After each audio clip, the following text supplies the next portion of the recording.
बार बिना सोचे समझे फलाना फलाना व्यक्ति से सुनकर ही अपनी राय बना लेते हैं और जाने अनजाने मन में एक भावना घर कर जाती है और उसको दोषी मान बैठते हैं। मैं बात कर रही हूँ सुजाता चक्रवर्ती जी की किताब जिंदगानी के बारे में। जिंदगानी स्पष्ट हो जाता है कि ये हमारे आसपास की ही घटना है। हमारे आसपास के जो लोग हैं या हमसे जुड़े हुए जिंदगियों के किस्से हैं, कहानियां हैं। तो चलिए, मैं मीनाक्षी शुक्ला आपका बहुत स्वागत करती हूँ अपने इस चैनल शब्द बेनी पर। और आज हम आए हैं एक नई किताब के साथ। हम करेंगे इसके बारे में बातें और बहुत सारी चीज़ें जानेंगे, क्या है इसके अंदर, इसकी खूबियाँ, इसकी खामियाँ और क्या है किस्सों में। किताब पढ़ते हुए कई बार मन अकुलाहट बेचैनी से घिर उठा था। किस्से जो है हमारे आसपास की जिंदगी से जुड़े हुए हैं और इसी जुड़े हुए जिंदगी की कहानी है जिंदगानी, जिन्हें लिखा है सुजाता चक्रवर्ती ने। और सुजाता जी की ये पहली किताब है जिंदगानी। छोटी छोटी कहानियां हैं, किस्से हैं और कुल 6 व्यंग्यात्मक शैली में लिखी गई लघु कथाएं भी हैं। तो जिंदगानी की जो शुरुआत होती है टोहनी से, और पढ़ते पढ़ते कब आप इतने रम जाते हैं कि पूरी किताब खत्म हो जाती है और अंतिम पन्ना पलटते हैं, किताब खत्म। तो चलिए, हम लेकर चलते हैं आपको जिंदगानी के सफर पर। किताब में लिखी गई अधिकतर कहानियां स्त्री प्रधान है और स्त्री विमर्श को आयाम देती है। किताब के पृष्ठावरण पर 7 अलग अलग चेहरे अलग अलग भाव भंगिमा के साथ हैं। कुछ में उलझने हैं, चिंता है, डर है, परेशानी है, थोड़ी बहुत खुशी भी है। तो इसे डिजाइन किया है श्रेया चक्रवर्ती जी ने। पृष्ठावरण जो है बहुत हद तक अपनी किताब के बारे में बता देता है और यही तो चाहिए होता है हमें और आपको। तो चलिए, हम आगे बढ़ते हैं। आमतौर पर क्या होता है, हम बिना सोचे समझे फलाना फलाना व्यक्ति से सुनकर किसी के बारे में भी अपनी एक राय बना लेते हैं और उसे दोषी मानने लग जाते हैं, कटघरे में खड़ा कर देते हैं। और जब तक हमें सच्चाई पता चलती है बहुत देर हो चुकी होती है। हम शायद माफी भी मांग ले तो कुछ नहीं होता, मन ग्लानि से भर उठता है। तो ऐसा ही कुछ होता है इसके अंदर की कहानी में, टोनही में। और एक कहानी है स्नेह में। अपने समाज में आज भी कम उम्र में किसी का विधवा हो जाना उस स्त्री के लिए जीवन भर का अभिशाप होता है। हंसने खाने की उम्र में समझदारी का लबादा और इच्छाओं का दमन अहम बात होती है। तो एक कहानी का पात्र है नैना। लेकिन कहानी पढ़ते पढ़ते अंत में नैना ने ये क्या कर दिया समझ नहीं आता और आंखें नम हो जाती है, भीग जाती है कई बार। बताऊंगी नहीं क्योंकि किताब तो पढ़नी पड़ेगी ना आपको। और कुछ बताऊं मैं आपको, सपने हम सब देखते हैं और पूरा वही लोग करवाते हैं जो कई बार लड़खड़ाने के बाद भी गिरकर संभलना जानते हैं, अपने आप को संभालना जानते हैं। कभी तो वो बहुत जल्दी सफल हो जाते हैं और कभी कभी सफलता को पाने में पूरी उम्र गुजर जाती है और अंतिम पड़ाव पर जाकर वो सफलता हमें मिलती है। तब अगर आप अपने आप को वहां पाते हैं तो आप जरा सोचिए कि क्या कहानी का क्लाइमैक्स रहा होगा कि आपकी आंखें एक बार फिर से भीग जाती है। हाँ, ये मैंने जब इसे पढ़ा, मैं बहुत अंदर तक मैंने महसूस किया। शायद हो सकता है कि मेरा भी एक खोया हुआ सपना हो। तो कहानी आपको कहाँ कहाँ ले जाती है, ये खूबी है जिंदगानी की। छोटी सी आशा की इसीता और जीवन चलते रहने का नाम का मानसी, बहुत ही सुंदर और प्रेरणादायी कहानी है जिन्हें जीवन में उतारा जा सकता है। और कुछ कहानियों के बारे में बताऊं तो जैसे अभ्यंतर का नीरव हो गया, पुराण की नंदिता हो गई। इसको पढ़ते हुए आपके मन में कुछ कर गुजरने की इच्छा जाग जाती है।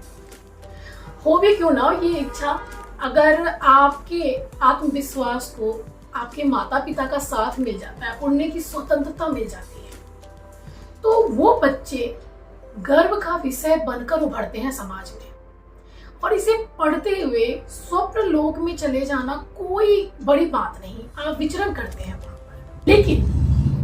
लेकिन एक और कहानी पढ़ते हुए आपको समझ में आएगा कि कभी कभी अत्यंत लाड़ दुलार प्यार से भी बच्चे बिगड़ जाते हैं, गलत असर होता है। रिश्ते की राजकुमारी, नाम राजकुमारी है लेकिन किताब पढ़नी पड़ेगी वापस से आपको, सच में। अगर हम आसपास की अपने समाज की घटनाओं को देखते हैं ना, आजकल जैसा समय चल रहा है, बच्चे है ना माता पिता परिवार को टेकन फॉर ग्रांटेड लेने लगते हैं, और अगर सही समय पे वापसी ना हो, या तो बच्चे का जीवन नर्क हो जाता है या माता पिता का। तो ये कहानी बहुत ही सुंदर है, शिक्षाप्रद है, आपको सोचने को विवश करती है। देखा जाए तो हर एक कहानी अपने विषय वस्तु के चुनाव को लेकर बहुत सजग रही है। कोई भी कहानी किसी और कहानी को कहीं पर भी नहीं छूती। ये इस किताब की खासियत है, कहानियों की खासियत है। हर एक के जीवन में घट रही घटनाओं से पड़ते हुए प्रभाव के बारे में लिखा गया है। कुछ कहानियां आपके दिल को छू लेने वाली है, जब स्त्री और पुरुष से एक समान व्यवहार की अपेक्षा की जाती है। बच्चे के लिए जब दोनों ही बराबरी के जिम्मेदार होते हैं। दूसरी ओर वे लड़के लड़कियां जो जीवन में सफल होने के बाद अपनी सफलता के मायने खुद तय करते हैं, मापदंड खुद बनाते हैं कि उन्हें क्या करना है, अपने जीवन में उसे क्या चाहिए। और एक और कहानी है जो जैसे कि मकर जाति, आधुनिक जीवन शैली अपनाने की होड़ में अपने आप को कहीं ना कहीं खो देते हैं, अपना वजूद, अपना अस्तित्व खो देते हैं।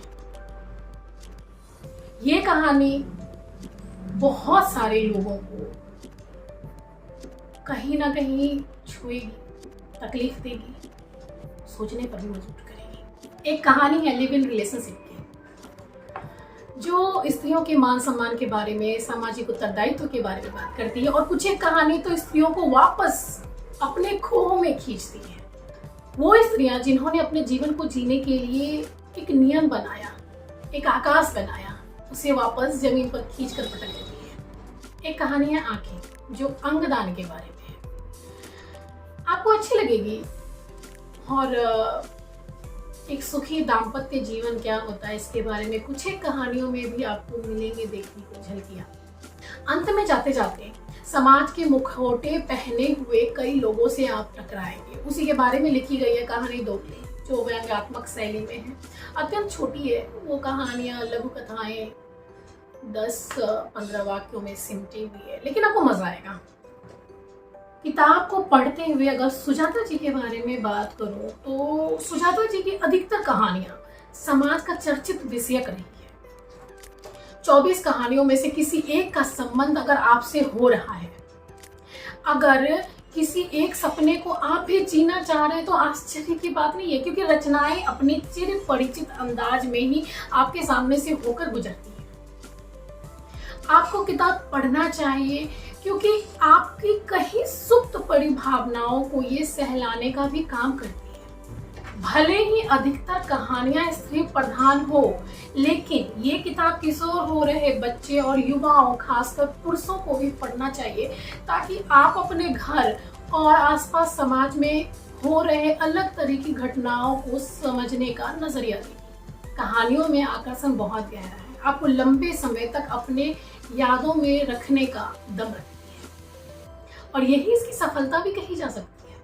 आप गाहे बगाहे उठते हैं और किसी एक किस्सा को अपने जीवन से जोड़ लेते हैं, या फिर सोचते हैं चलो एक बार और क्यों ना किताब को उठाया जाए और पढ़ लिया जाए, है ना। भाषा शैली सरल हिंदी है, परवाह है लिखने में, पढ़ने में, और अनावश्यक कहीं भी कुछ भी ठूसा हुआ नहीं लगेगा आपको। कुछ जगहों पे आंचलिक शब्दों का प्रयोग है, जैसे कि शुरुआत में आपको टोन ही से भेंट हो जाती है ना। हाँ, अगर आपको चलते फिरते कुछ समझाने की दशा में कुछ कहानियों के माध्यम से कहा जाता है और आपको अच्छा नहीं लगता, बुरा लगता है, तो फिर हम कुछ कह ही नहीं सकते इसके आगे, है ना।